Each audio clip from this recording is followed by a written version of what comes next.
truth is, I almost didn't hit record today. I was staring at the wall thinking, bro, what's the point? Nobody cares how I feel. Under that thought, there's a heavier one. Will someone ever love me? The follow-up jab says no, because I'm weird. I'm not normal. Maybe that voice lives in your head too. So for the next 12 minutes or so, let's be the weird kids at the back of the class, the ones everyone overlooks, and figure out if there's actually hope for us. Here's my resume of weird. I memorized every Pokemon cry instead of learning small talk. I still hum TV jingles from the 2000s when I'm nervous. I talk to my steering wheel on long drives and it talks back. Well, in my head it does. In high school I ate behind the vending machines so nobody would hear me chew. My yearbook quote was a random line from a video game because I was scared to write something real. Fast forward to dating apps at 19, match, chat, ghost, repeat. 3 full cycles in 1 week. The spiral sounded like this. I'm too quiet, I'm too skinny, she swiped left so fast. What sane girl would swipe right on my life? Last summer it got worse. I went to a house party thinking maybe real life vibes beat apps. I stood by the snack table nibbling pretzels, nodding at the conversations I wasn't in. At midnight a girl walked by and she said she liked my shirt, a graphic tee of a crying cartoon toaster. I panicked and replied, thanks, it's the only clean thing in my closet. Respected today. She laughed, then drifted away. I never saw her again.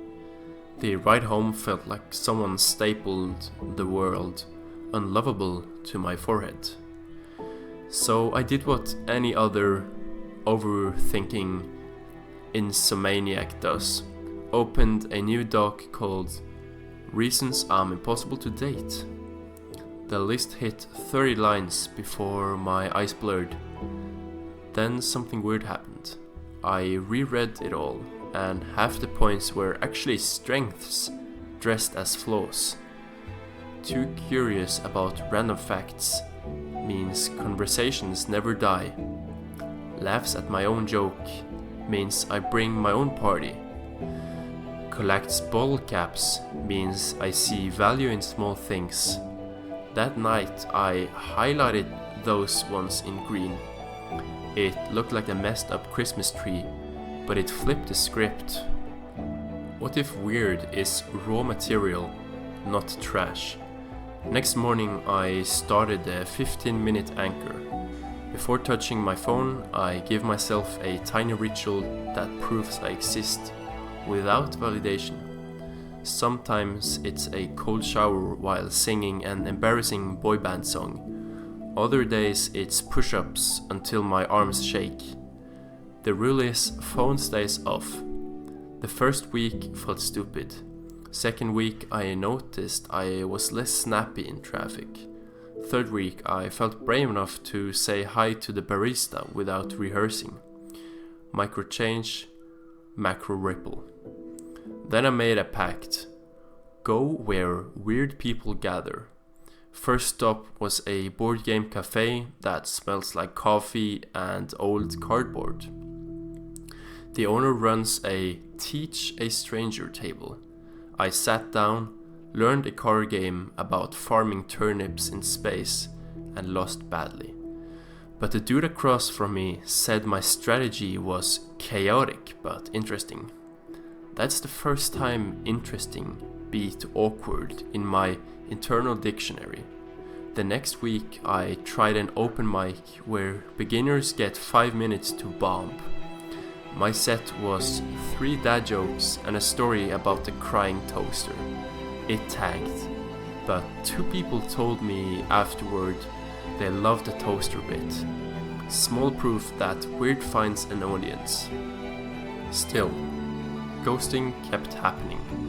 One girl and I traded long messages about 80s rock, plant coffee, then radio silence.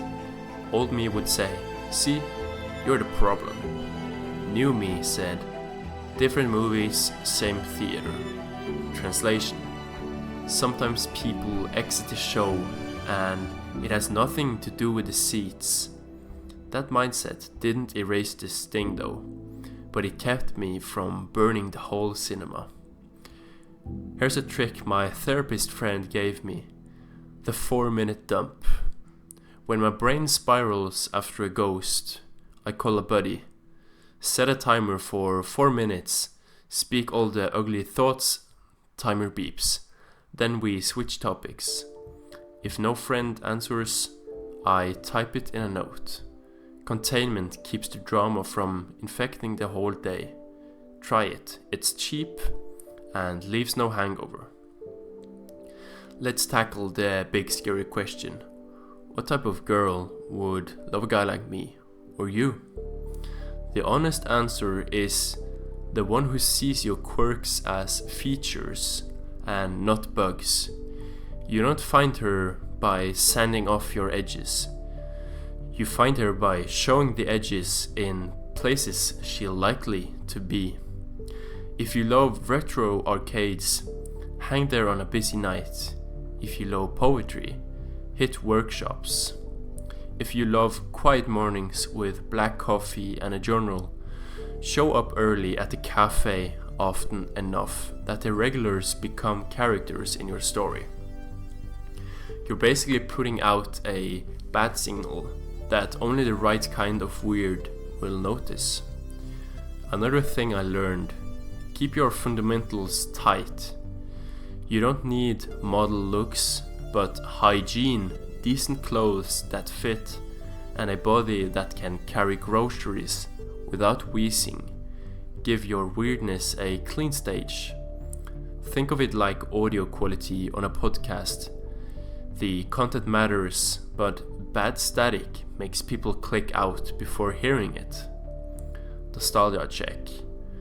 Remember being 12 and thinking any crush ignoring you meant game over. Yet, here we are, alive.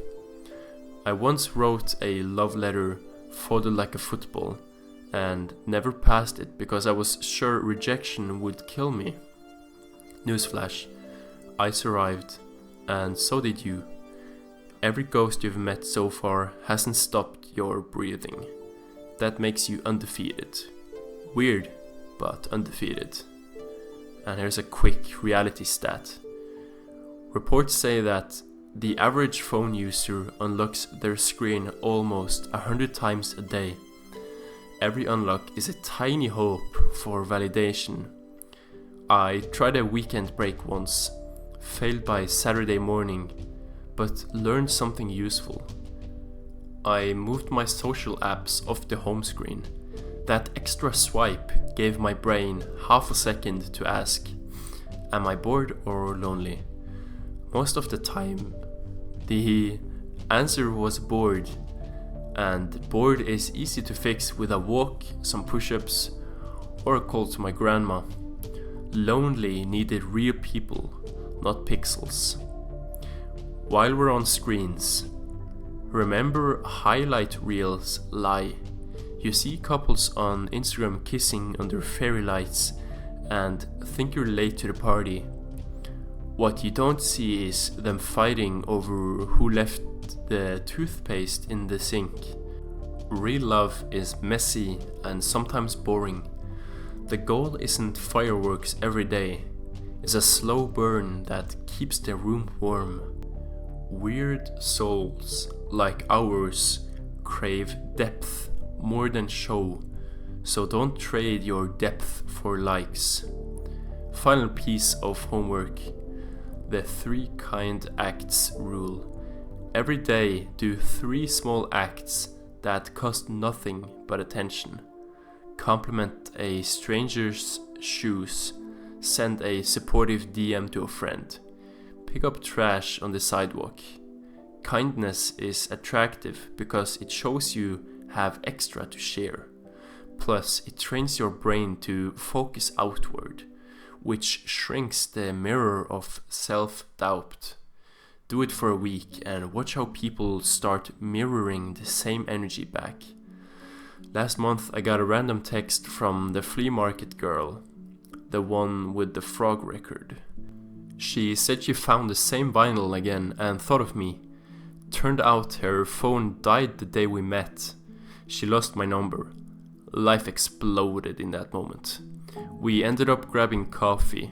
She was my future wife on the spot, but the chat was easy. She rolled her eyes when I told the steering wheel story, then admitted she used to name every stop sign on her street.